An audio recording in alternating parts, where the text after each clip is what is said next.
Okay, ladies and gentlemen, boys and girls, how are we all doing? So, got on the football jersey. It's a little bit of a football day today. I wanted to do the top plays of last season, but the thing with NFL videos, not only do they claim them so you can't make any money, they also block them. So I tried to do it and it got blocked, so unfortunately, I won't be able to do it. I wish I knew someone that could help me get some type of NFL partnership so I could, oh my God, I'd love to do NFL videos. Anyways, yeah, so we're going to take a look at this NFL video. I got two NFL videos, well, NFL-related videos we're going to do today. And I thought this would be interesting because I don't know what dance celebrations are banned. So I'm going to plug my AirPods in and we're going to get started.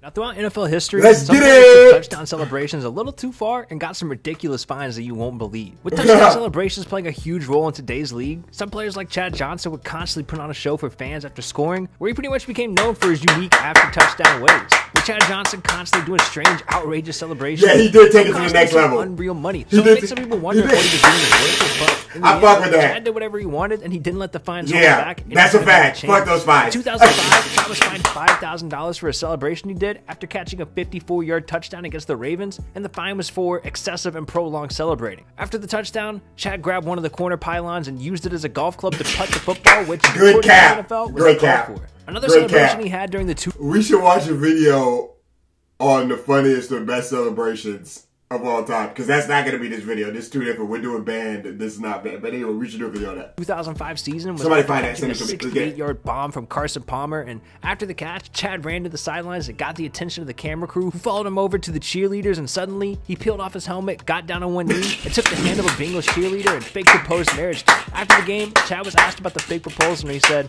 "I should have proposed for real if I knew I was going to get that much attention. I had it arranged with the entire Bengals team. They practice on Tuesdays, and on Tuesdays, I'm here watching film. I saw them and I told the captain, this is what I want to do. I told her about the celebration. I said, make sure you tell the entire team so whoever's in the arena, no matter what side of the field I score on, somebody would be there." So they all knew. It was cool. Although Chad didn't receive a fine, he was bashed by the league and many non-fans who thought the celebration was degrading and disrespectful to the cheerleader, but this is just the beginning of the job. Right before Christmas in 2005, shortly after his golf putt and fake proposal, he decided to plan a crazy celebration that was going to shock the entire NFL. During the Bengals Christmas Eve game, Chad talked about his plan saying, "On the highway, I hit a deer. I kept him. He's at home in the garage. I'm going to use him for the celebration this weekend. He's a prop. They might suspend me for the last game, but I think this one's worth it. But this Saturday, I'll be back to my old self. You can look forward to the celebration being a part of something that has to do with Christmas. It's going to be fun. I might get in trouble, so I might as well let that out now. I might get in trouble for what I'm going to do, but it's worth it. This is going to be the greatest celebration of all time. Man, I actually use an animal." And as crazy as this celebration plan sounds, Chad was being serious, and many people wanted him to follow through just to see what he was actually going to do. And after hearing lots of advice from people about the potential backlash he could get from doing something so crazy, he decided not to do it, which could have been a career-saving decision. Yeah, because it was a dead deal. Just a few weeks after changing his name to Chad Ochocinco, in a game between the Bengals and Lions, Chad scored a touchdown and ran over to the bench and put on a poncho and sombrero that you can't bring no dead animal in there. That's the new persona for Ochocinco, and as he got to the bench, that's gonna make payday and all them animal rights people go crazy. Yeah, after the 23-13 win over the Lions, Ochocinco was fined $30,000 for the celebration with the poncho and sombrero, but it didn't seem like Ochocinco was too worried about it. He said, "That's okay. They keep jacking him up. I'll keep jacking up the celebrations." Chad also said that he set aside $100,000 in 2012 to pay for celebrations. This much money could easily be spent on more productive things, but Chad spoke about how money isn't that big of a deal to him when he said, "I play to have fun. I don't play for the dollar amount." Maybe that's why they take so much money, because they think we play for the money. Maybe they'll get the point. I play to have fun, not for the money. Come on now. What are you going to suspend me for? Having fun? I'm not that bad. Breaking news. Chad Ochocinco suspended for too many celebrations. How would that sound? I'm not hurting anybody. I'm very respectful with everybody I play against. With Randy Moss being known as an all-time great receiver, he was also famous as a player to go over the top with celebrations. One of the most notable came during his time with the Vikings, and as we all know, the Packers and Vikings were a strong rivalry. But are any of those celebrations banned? During a matchup between Green Bay and Minnesota, Randy Moss actually mooned the Packers fans in the crowd after scoring. During a 2005 intense playoff matchup between the Packers and Vikings, Randy Moss caught a 34-yard touchdown, which put them up 30-17 late in the fourth quarter. After the touchdown, Moss ran over to the side of the goalpost and pretended to pull Spanish down and moon the crowd, which announcer Joe Buck called a disgusting act. and Moss was fined $10,000 for the excessive celebration. That was Moss hilarious. never addressed the fine, but a few years ago, a reporter brought up that day to him, and Randy finally talked about it, saying, "I didn't know I was really going to get that type of negative attention, or of course I wouldn't have done nothing like that. No, I've never done nothing like that in my career, but it's not like I pulled my pants down or anything like that. But like I said, if I had to do it all over again, I wouldn't change it." Now, Terrell Owens is yet another legendary player to make this list, and yeah, he's an all-time great receiver, but his touchdown celebrations also caught a lot of attention. In 2007, after the Patriots were caught cheating by spying on other teams' practices and other confidential things, Terrell took it upon himself to make fun of the Patriots during a win over the Dolphins. After catching a touchdown, T.O. hid behind the goalpost and pretended to act like he was spying on the other team. The main reason that he was fined was for using the ball as a prop, and as well as the NFL finding out that he pre-planned the celebration in hopes that he would score a touchdown. Owens was fined $7,500 for his celebration making fun of the Patriots, and after receiving a fine, Owens talked about it and said, "It wasn't even the fact that I used the goalpost as a prop. They said I used the ball. It's kind of hard to understand the rules. It's like you can't do nothing no more." Dude, it's like they're trying to find any way to take the fun out of the game, so I'm kind of limited right now as far as what I can do. Nothing's worth getting a fine for. And just a few months after his fine imitating the Patriots spying scandal, Owens was fined again for yet another celebration that he did during a game against the Eagles. When he went to the middle of the court? After catching a touchdown, Owens whipped out a personalized towel that he had made and started waving it around, which violated league's rules for promoting anything other than NFL licensed gear. Owens ended up getting a $10,000 fine for waving his towel around after the touchdown, and when he found out he was being fined, he said, "It's stuff like that." I don't even think they put that one on TV. Different than Chad Johnson going to the sidelines and taking out a coat. Well, I was a little towel. And NFL said, "Yeah, don't put that on TV." Now, back in 2012, the NFL decided to put a ban on any player using the football as a prop in celebration, and some of that stemmed from Chad Johnson or Ocho Cinco, who's often used the football as a prop. At least they got their rights off. In 2014, the NFL then put a separate ban on a certain celebration that they believed was getting out of hand. Thanks to tight end Jimmy Graham, who was still on the everybody was booming it. He scored against the Falcons and slam dunked the football so hard in the goalpost that it completely bent the metal.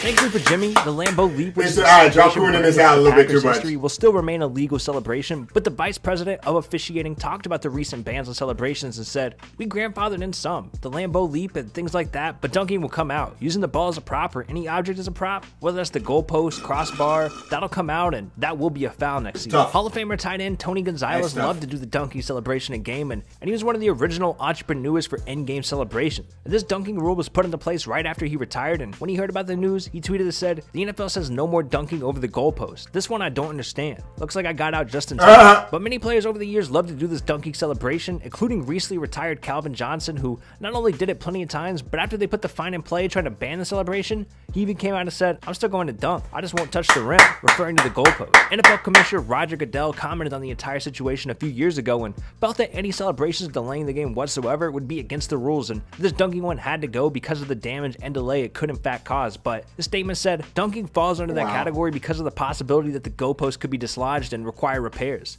It also violates a rule that remains in place, using the goalpost as a prop. That's largely why it was banned in 2014, after being popularized by tight end Tony Gonzalez and Jimmy Graham. Other than Calvin Johnson, Jimmy Graham, and Tony Gonzalez, we've seen many players attempt this over the years, including Donald Penn, the legendary Drew Brees, and even Devontae Adams, who threw down a one-of-a-kind 360 version of the celebration. Now, with Nate Burleson always wearing his emotions on his sleeve, he got a hefty fine for wearing an undershirt and showing it off during the game. On a Sunday afternoon game at Ford Field in Detroit, Nate Burleson came out of the locker room for a pregame and was spotted lifting up his jersey, which underneath it had a white shirt with black writing. Nobody in the stands or TV was able to read what it said until he stopped, and everyone saw it said, "What up, doe?" Not only did Burleson break the league's code for wearing shirts that represent something other than the NFL or the Lions, but during the game, he caught a touchdown and quickly punted the ball into the stands, so the NFL ended up fining Nate $15,000 for breaking the code, as well as breaking the rules for excessive celebration. Nate spoke about his actions and said, "It was spontaneous. I didn't plan it. I was very apologetic afterwards. I ran over to the head coach, to the offensive coordinator, to the special teams coach, and to the special teams guys apologizing for putting the team in that position." And with Antonio Brown being a main topic of conversation around the league recently, many have forgotten about even being fined for nearly 6 figures back in 2016 due to his touchdown celebration. Just a few months after he was fined for twerking in the end zone, Brown was fined yet again for a choreographed celebration that he and LeVon Bell had planned in case one of them scored. During the Thanksgiving night celebration, he was fined $24,000 for his role in the dance, and Bell was fined $12,000 for his participation. Brown's fine was much larger since he was a repeat offender, and he was fined almost $50,000 earlier in the year. Steelers quarterback Ben Roethlisberger spoke about the dance that his star receiver and running back did, and he said, "He knows, we all know, Coach Tomlin brought it up yesterday, that is a huge penalty and we can't do that. We put our kick coverage team in a bad situation and we can't have that, and AB knows that." And we know in the 2016 season, Antonio Brown caught a touchdown against the Redskins begins and instantly put his hands on his knees and started twerking. Oh, he really did. Not only did it shock the fan base in Washington, but it also stunned the ref right there, who instantly threw a flag for unsportsmanlike conduct. Brown was eventually fined $15,000 for his dance in the end zone, but when he I didn't even know we did that. Nothing to a boss. The NFL released a statement about Antonio Brown's twerking being considered a sexual act. The ref see that. Tape out in the next ref see that and said, "What the hell is this cool doing?" Hell no, I'm flagging this.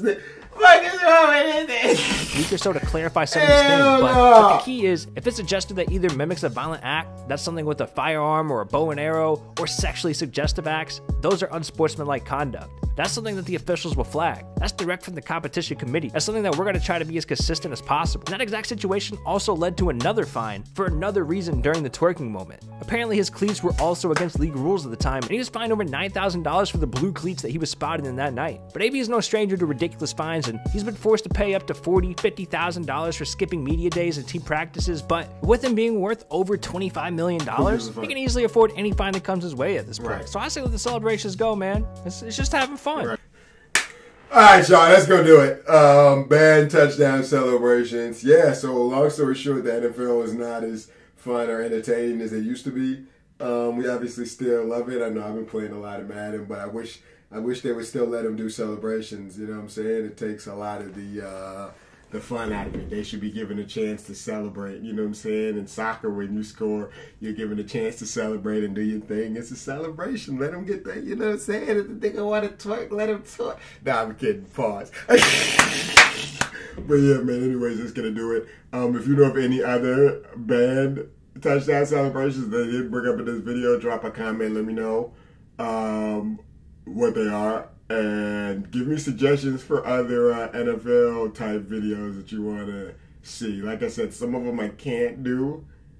We got to sort of finesse around it. Sort of like we did with this one and with the next video. We got to sort of finesse around it because like some like direct like highlights type shit, some will go through and some will get blocked. I don't know. It's weird. Anyways, I love y'all. I'm out of here. Peace.